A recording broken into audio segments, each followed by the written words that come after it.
Welcome back to another video. This will be a follow-up for my previous video. So, how to import 3D reference of a F1 car in CATIA V5. And we're going to take a look within this video how we can import a blueprint.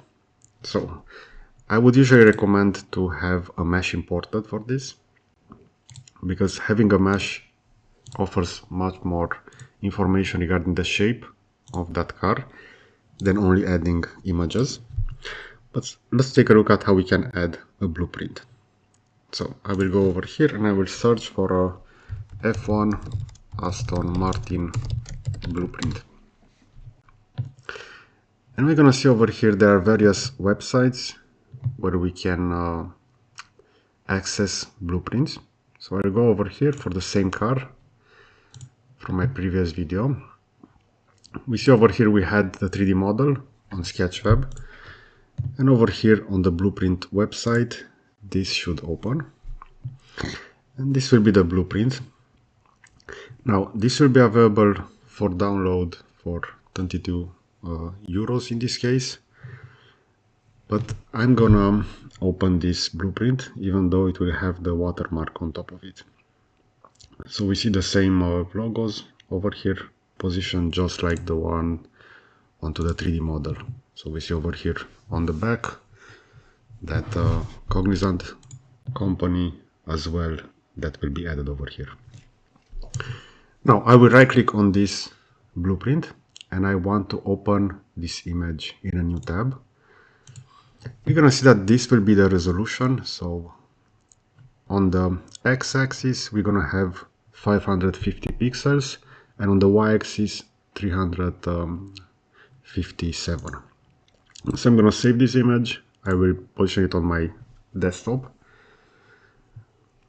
This will be the name and I will hit save.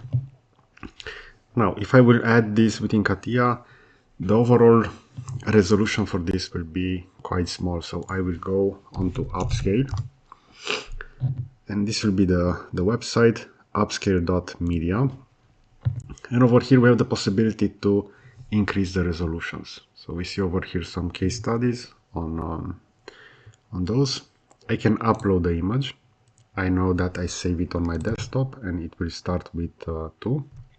So this will be the reference. We are prompted over here to verify. So I'm gonna click on the buses over here. So those should be. Select all images with a bus. Let's say that this will also be a bus.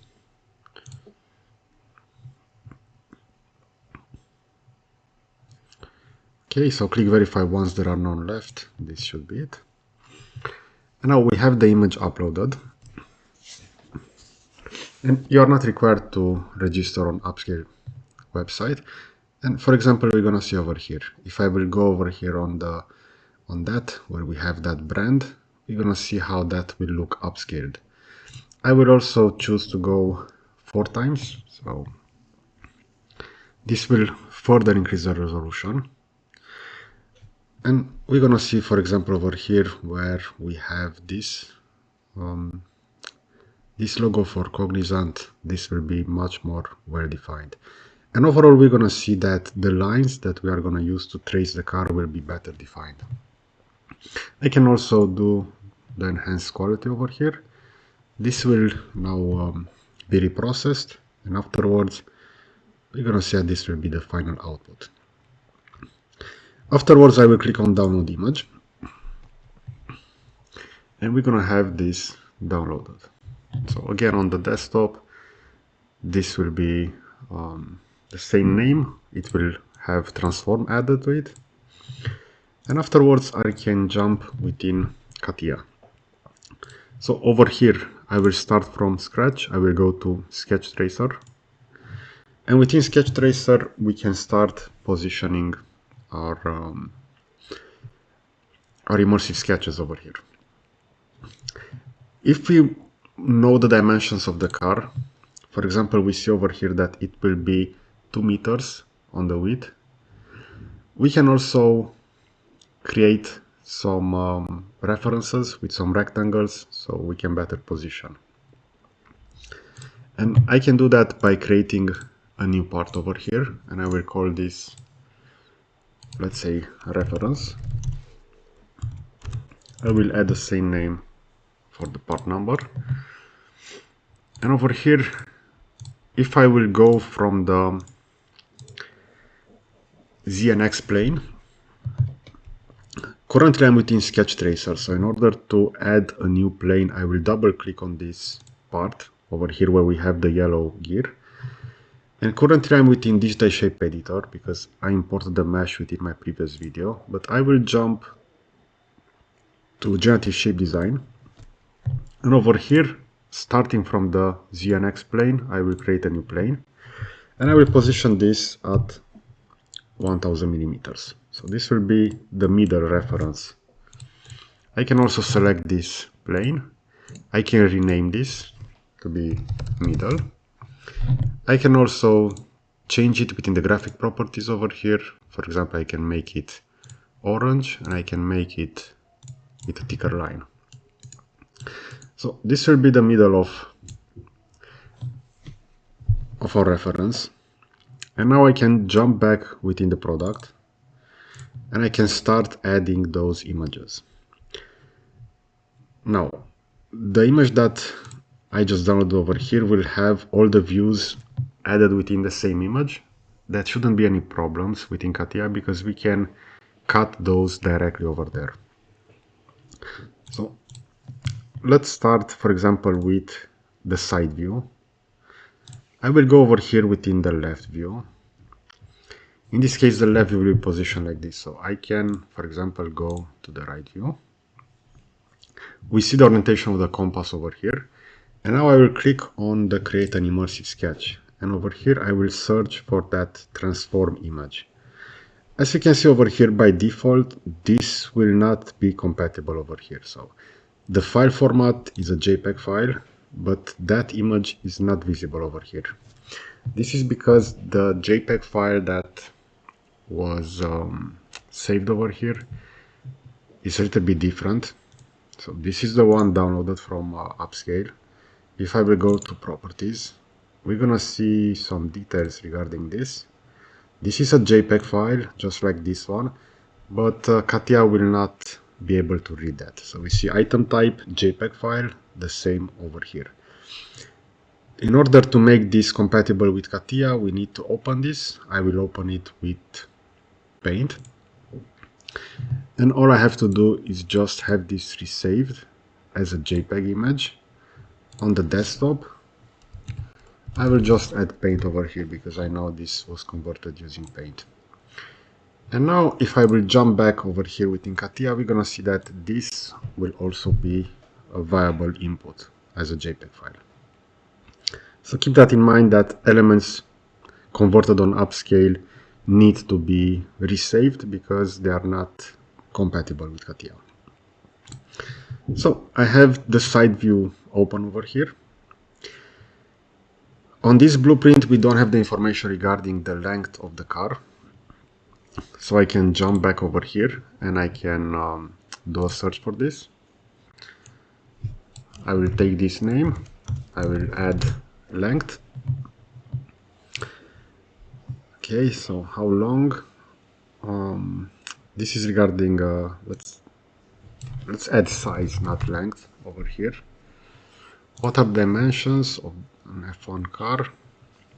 I know that this is roughly around 5.6 meters from my previous video. Let's go, for example, over here on image and let's see if we're gonna find that. But I know that other racing cars have the similar size, so I'm just gonna add that value.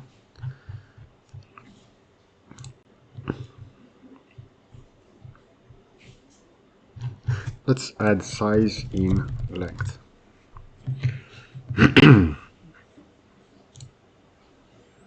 This is the same one, how many meter long.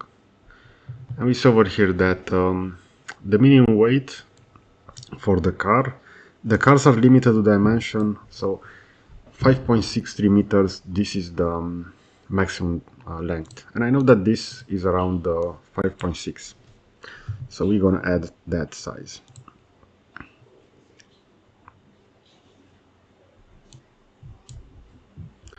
Okay, this is something else.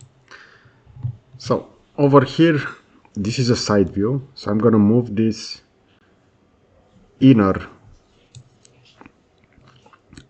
sketch over here where we have this dash line, and I'm gonna position it all the way from the front to the back. So all the way over here. And we can add a value over here. We have a minus because of the orientation. We can flip that on this arrow. But I'm gonna add the value minus 5600 over here. And I can click OK. And it's not mandatory to also resize this. But now, if you want to crop the image, we need to move in the secondary boundary, which is this one. You're going to find those on the edges. So bottom left and top right. And that will also crop the image. If I'm going to click OK, we're going to see that this will be the blueprint added over there. We can go within the application, within painting gallery, and I can rename this. I'm going to call this side view. Because this is a side view, this is not left and right. We're going to see that if I'm going to rotate, it will be visible on both sides. Now, let's add some additional views. I'm going to go within the front view. We see the camera orientation. We have the middle reference added over there. And I will input the same over here. And now, let's see regarding the front view. This will be the front view. And this will be, as you can see over here, 2 meters. So I'm just going to rescale this. I can also move this like that, but again, on the vertical axis is not important. And over here for the value, I can also zoom in if I want to make it a little bit closer. And I can just rescale this to 2000. And afterwards, if I want CATIA to crop the image as well, I can do that over here with the secondary outline. And I will click OK, and we have that view added. This will be the front view. And the main advantage of using Sketch Tracer over here is that we can slide these onto the model. It's not important to have them exactly that position because they will just slide onto this direction. So we can just translate over here. We cannot move it. Okay, so let's add the back view. Also, if the images are not appearing over here, keep in mind that CATIA will give you a warning. If, for example, you are over here within shaded viewport, shaded with edges, it will look like this. So you need to be within shading with materials to have those enabled. I will now go to the back. So this will be the back view. I will add the same image over here. We know the size will be again 2 meters, so this will be roughly the same. I will position this over here. I will move this over here. I can add a value. Now we have a minus, and I'm going to keep that minus, and we're going to see if we need to flip it. As we can see, this is the middle reference, so we should flip this. And now, after flipping, we're going to see the middle plane added over here. This is why it's important to use that reference. It will make it a lot easier to position this. And we have the secondary crop over here, which will be like this. I will click OK. If I'm going to zoom out, we're going to have the back view added as well. So I can slide it into position. And the only reference that we have from the blueprints that I downloaded, let's change the name over here, back view, will be the top view. So I'm going to jump within the top view. We see the orientation will be like this. I will click it once because when I pan the camera, I also rotate it a bit. It's important to be perfectly normal too. So we're going to have those lines. So now add the secondary one, which will be this one. And we're going to have the top view over here. So I will select it like this. I will slide this into position. I will move it over here. And now we know over here for the length that I'm gonna go for the same dimension, so 5600 millimeters. And now I also want to crop the image, so I'm gonna crop it all the way over there. The same over here. I will just slightly move this because I don't want to crop that image. So like that. And over here I will move it into position. So something like this. I'm gonna click OK, and we're gonna have that view added. We see that the orientation is not okay, so we need to rotate this. This will be much more visible if I'm gonna rotate over here. So we see the orientation, we need to flip this 90 degrees into that direction.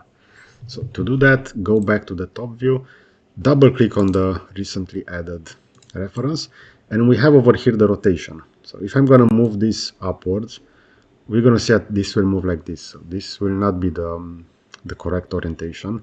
We actually need to move it 90 degrees onto the bottom, so like this. But now we're gonna see that this will be the middle reference, and we also need to have this translated. We can add an exact value for this 90-degree rotation. As we can see over here, for the size I can edit this, but for the rotation we don't have that enabled. So if I'm gonna go for the rotation, click right click, we're gonna see that we can't input a numeric value. So what we need to do is to have this moved. So initially I will just click OK in order to see that our car will be positioned outside that. So we need to be on this middle, and we're gonna have it located over there. And if I will try to slide this up and down, it will work like this. So it will not be very helpful. So I'm gonna jump back. And over here from this axis, let's see, from the other axis, which is this one, I'm gonna move it upwards until that middle plane will be aligned over here. So something like that. We see that now the outline will be like that, not onto the car, but that shouldn't be any problems. We see that this is quite decently aligned, so I will just click OK. And now we're gonna have that added over here.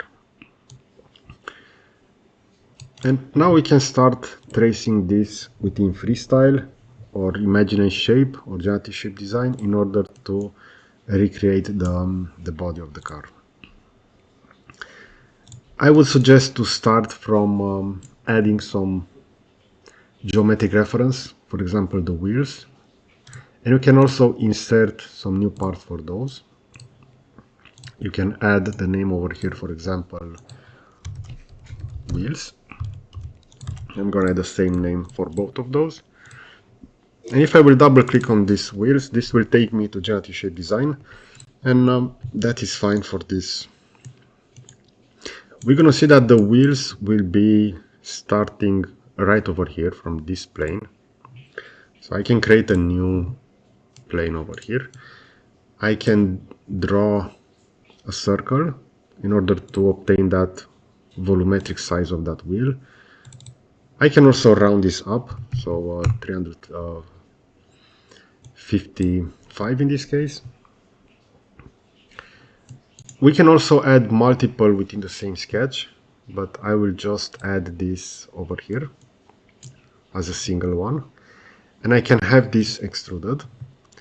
In order to see how far we need to go with that extrusion, we need to go to the top view, and we're gonna see the top view will be added like this.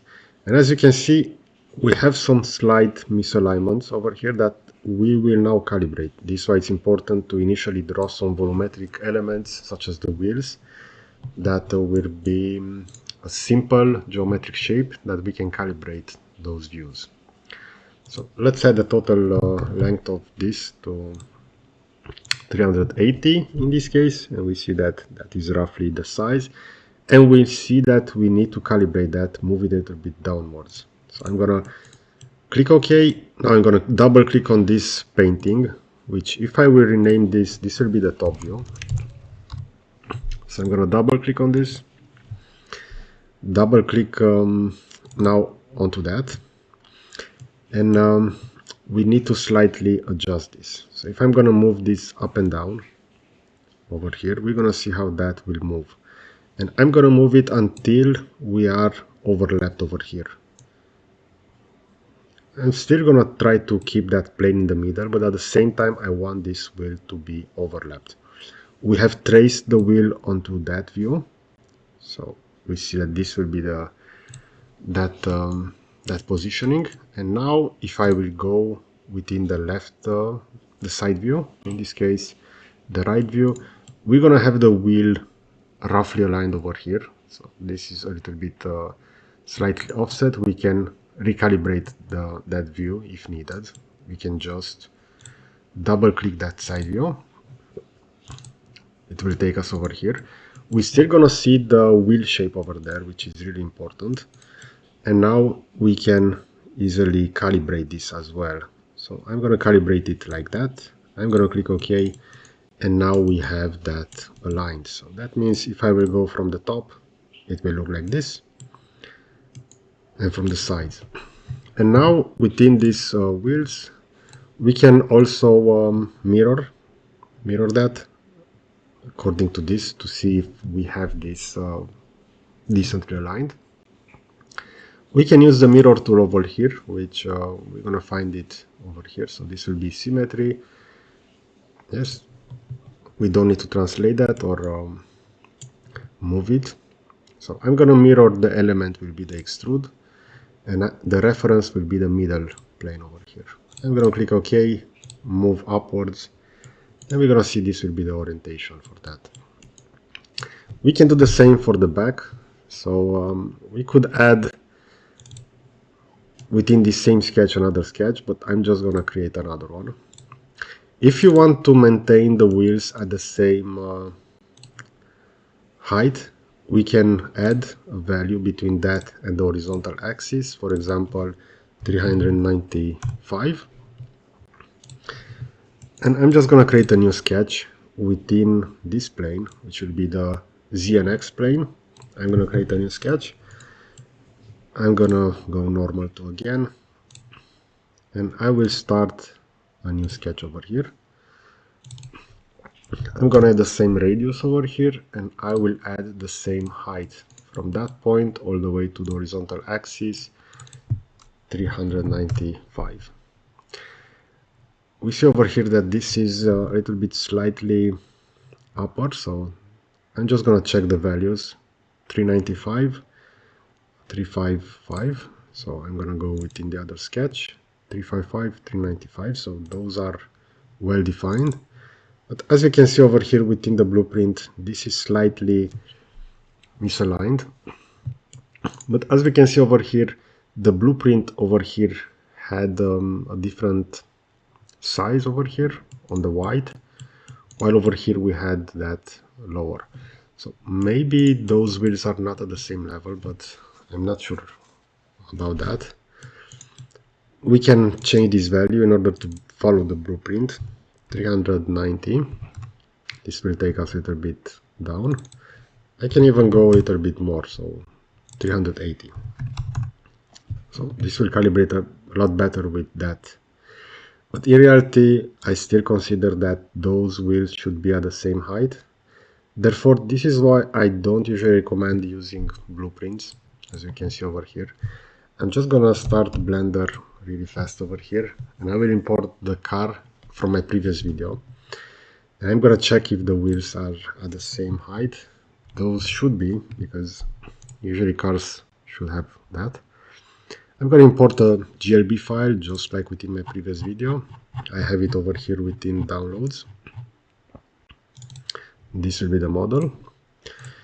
And if I will press 3 on the numpad, we're gonna see over here the wheels will be like this. So in this case, I see there are a little bit slightly misaligned as well. So we see over here there's a small gap from the y-axis, which is green, while over here this wheel will go a little bit downwards. So maybe those are not at the same height. Oh, if I'm gonna jump back over here, we're gonna have that. I'm gonna extrude it. So we're gonna find the extrude over here. Regarding the length of that, we're gonna see that the wheels on the back will be like this. So I see that even more, 440. And I also want to add a 0. So this will be a little bit closer to that. And again, we can do a mirror. We want to mirror that around, but I want to mirror the extrude, not the sketch. So let's redo that mirror. Extrude around the middle axis. So if I will go to the side view, it will look like this. If I will go for the top, it will look like this. Okay, and now we can start adding those 3D curves. So for that we can use Sketch Tracer over here within Freestyle. We can add some 3D curves, and afterwards we can have them move into position.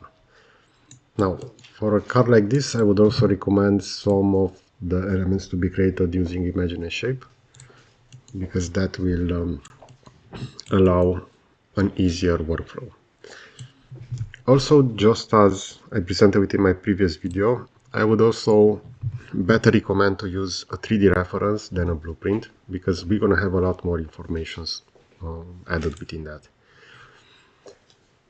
Only within blueprints we're going to have the front, top, back and side view, and over here on the middle sections we are not going to have a lot of information, mainly because those are hidden. So I see over here that my views are also a little bit misaligned. So we have the front view, which currently is in the back. I'm just going to translate that over here. And the back view, I will select that, and I will have that as well translated over here. Since we have over here more information on the top, I can crop that. I can do the same over here. So if I just want to keep those blueprints simple without any top elements, I can double click on that, and over here I can just have that moved, and afterwards I'm gonna move this as well. So that will crop the image, as we can see over here. If I will go now to the front view, it will look like this. We're gonna see the wheels. Also the alignment of the wheels over here, as we can see, will be like that. If I'm gonna go over here within the front view, we're gonna see that on this mesh the alignment of the wheels will be like this. So not sure exactly if those should not be aligned. We see over here within this model that they are.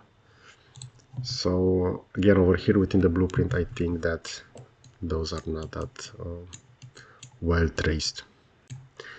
We can do the same for the side view over here. So we only want to keep the information regarding the car.